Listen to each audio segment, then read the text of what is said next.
Two coaxial solenoid of different radii carry current I in the same direction.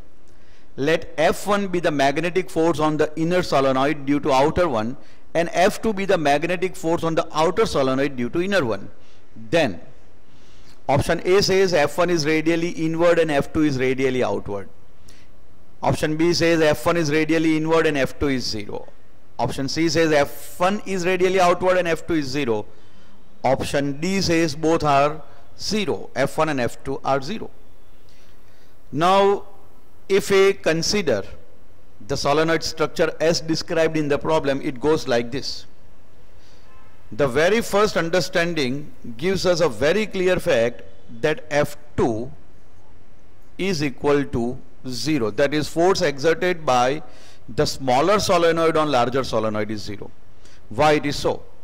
Reason is that for the solenoid, the field exists only within the turns of solenoid. If there is no existence of the field outside the turns of solenoid, then there will be no magnetic force experienced by the larger turned solenoid. So F2 is 0. Now if F2 is equal to 0, then what about F1?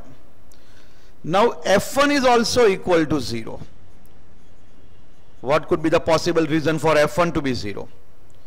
Reason goes like this: when the current passes through the larger solenoid, so it is going to create its field, which is also going to be linked with the inner solenoid. But if we see the axis of the inner solenoid and the direction of the magnetic field produced by the outer solenoid coincides. In short, if we see the turns of the smaller solenoid, this is the smaller solenoid, then we can see that magnetic field is, if you view it from this direction, this is how we are going to find out magnetic field, or it may be cross, whatever it is according to direction. In short, it is going to be parallel to the area vector.